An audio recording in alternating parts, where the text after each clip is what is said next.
Mesdames, Messieurs les partenaires techniques et financiers, honorables élus territoriaux, notabilités religieuses et coutumières, Mesdames, Messieurs les représentants du secteur privé, de la société civile, des organisations d'agriculteurs, d'éleveurs, de pêcheurs, d'artisans, Mesdames, Messieurs les représentants des femmes et des jeunes, honorables représentants des forces vives de la nation, honorables invités en vos rangs et titres, mes chers compatriotes. Je voudrais avant tout propos exprimer ma compassion et ma solidarité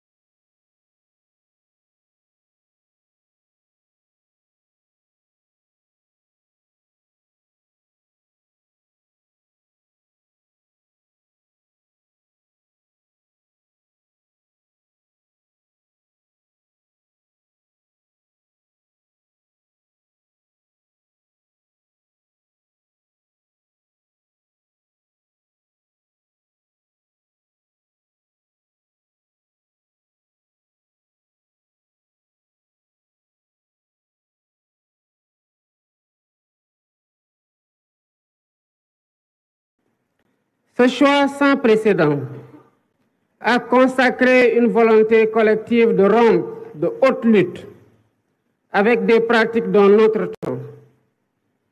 Il a également consacré un projet politique inédit qui trouve sa source dans les valeurs séculaires de notre nation, bâties sur l'honneur et la dignité.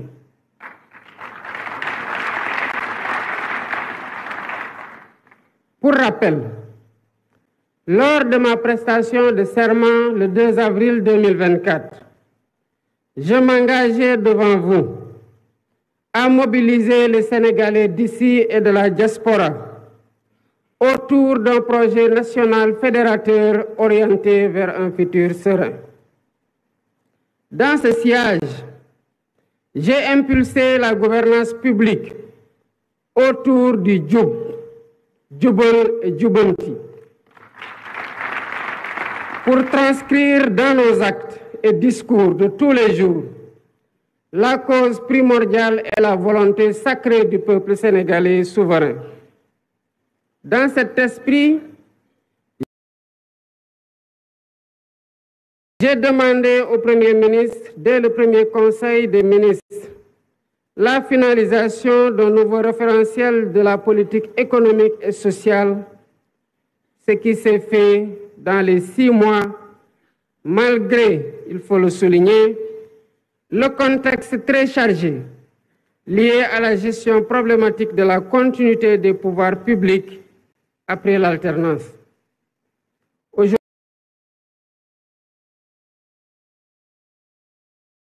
Aujourd'hui, 14 octobre 2024, nous partageons avec les différents segments du peuple sénégalais et la communauté internationale ce document stratégique qui pose les fondements d'une nouvelle ère pour notre pays. La vision Sénégal 2050, agenda national de transformation, révèle donc assurément la dynamique d'un pacte social national pour bâtir un Sénégal souverain, un Sénégal juste, un Sénégal prospère.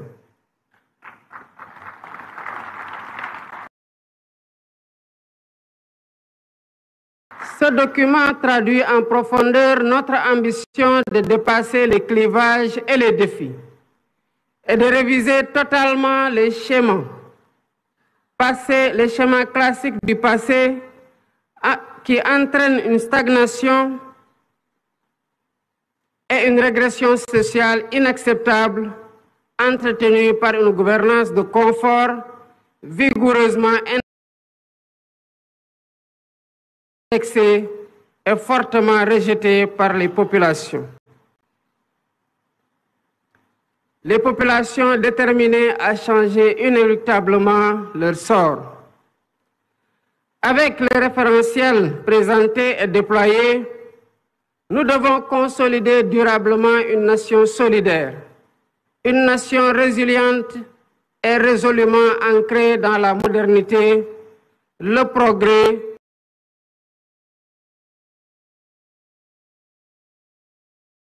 et le bien-être de chaque Sénégalaise et de chaque Sénégalais. Au demeurant, nous prenons date à partir d'un héritage lourd, marqué par une situation économique, budgétaire, financière et sociale extrêmement difficile et complexe, qui trouve des explications dans la mauvaise direction empruntée par notre pays dès les premières années de notre indépendance. Mesdames et messieurs, notre économie extravertie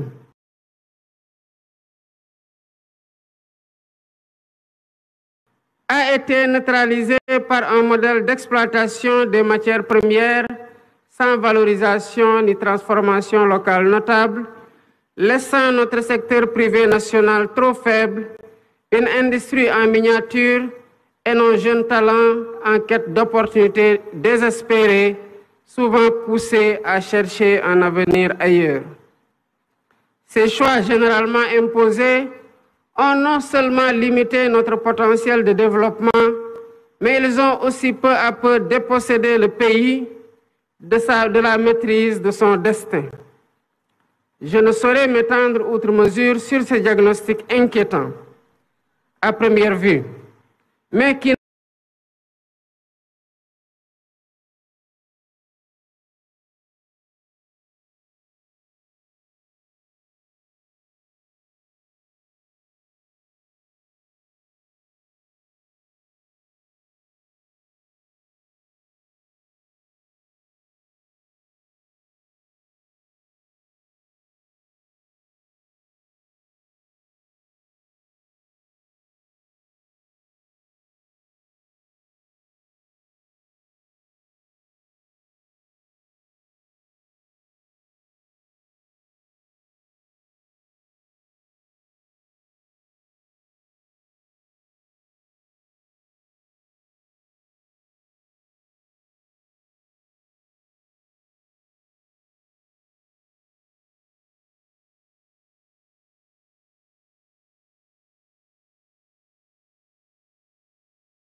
mettre notre Sénégal sur une trajectoire d'exigence, d'espérance, de performance et de progrès.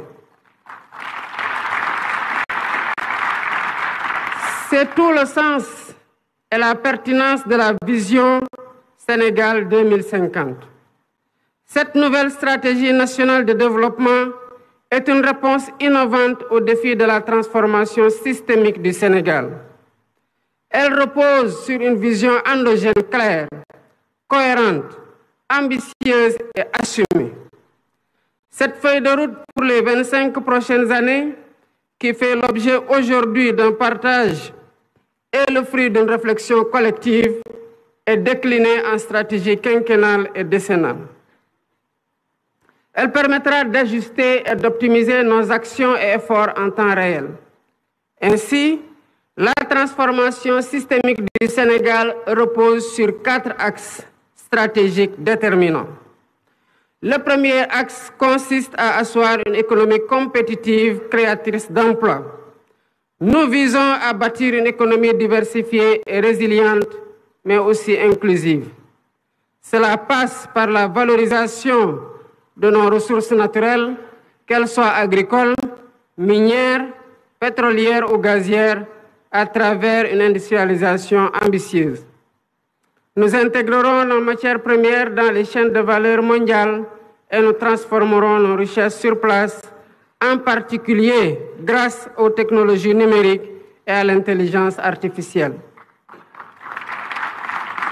Le développement de pôles économiques viables associés à un cadre des affaires attractif contribuera à renforcer le secteur privé national et à diversifier notre économie. Dans les tout prochains jours, une loi sur la souveraineté économique viendra consacrer cette dynamique en s'appuyant sur une stratégie de financement solide et concertée avec toutes les parties prenantes. Le deuxième axe est celui de la durabilité et de l'aménagement du territoire. Notre développement ne sera viable que s'il respecte et préserve notre environnement. Nous avons le devoir de protéger notre biodiversité et de promouvoir l'économie circulaire pour que le Sénégal devienne un modèle en matière de gestion durable de ses ressources. En parallèle,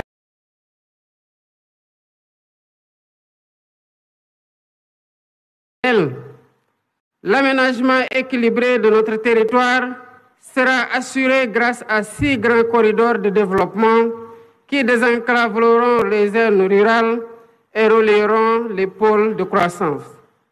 Nous veillerons à offrir à tous un accès équitable aux infrastructures essentielles, en particulier dans les régions les plus reculées.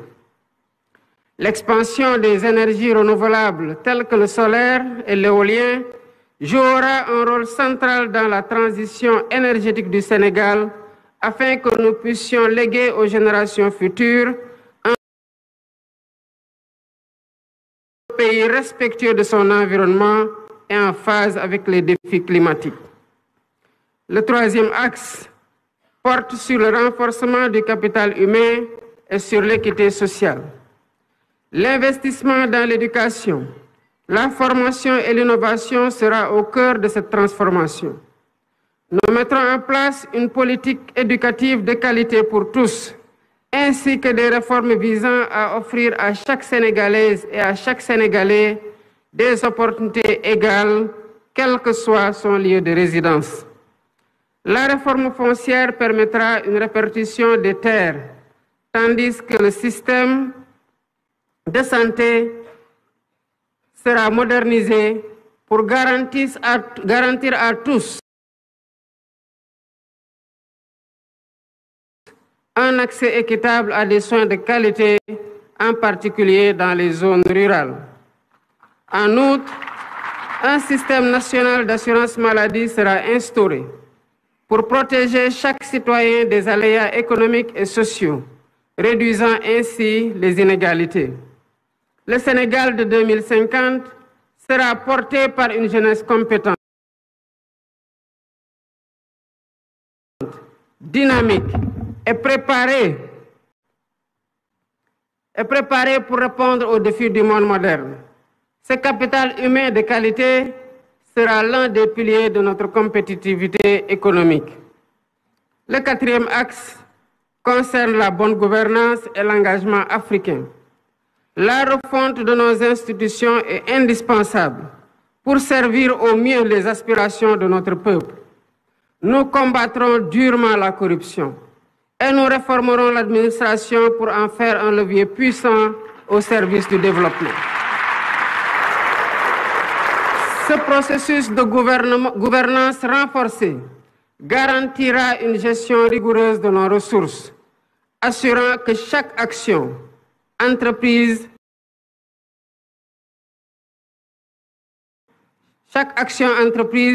contribue à l'atteinte de nos objectifs collectifs. Notre engagement panafricain sera également réaffirmé avec un renforcement de la coopération avec nos pays frères. Convaincus que l'avenir de notre continent repose sur l'intégration régionale et la solidarité,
politique, qui appelle l'engagement de chaque Sénégalaise et de chaque Sénégalais.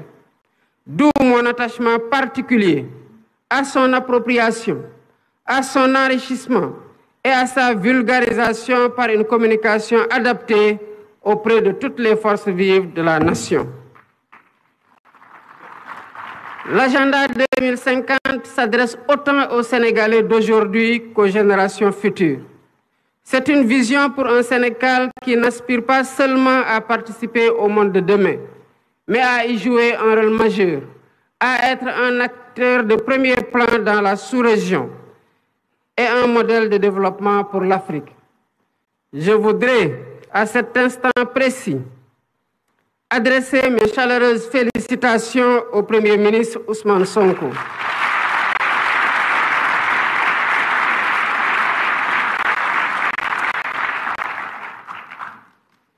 Il a mené de main de maître avec l'ensemble du gouvernement, les services de l'État et les experts nationaux du public et du privé associés ce travail de conception exceptionnel d'une rare pertinence qui démontre la qualité du capital humain national.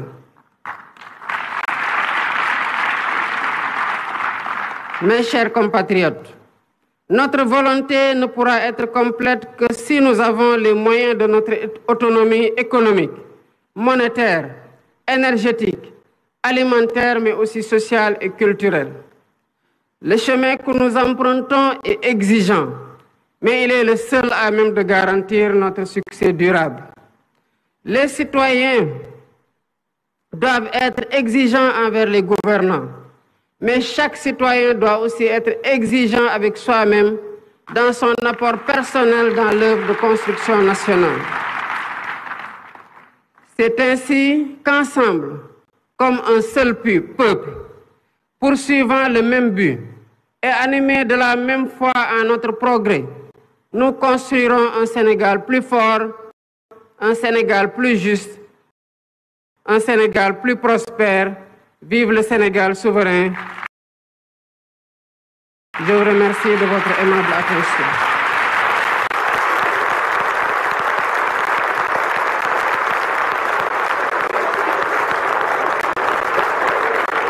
Vous venez de le voir sur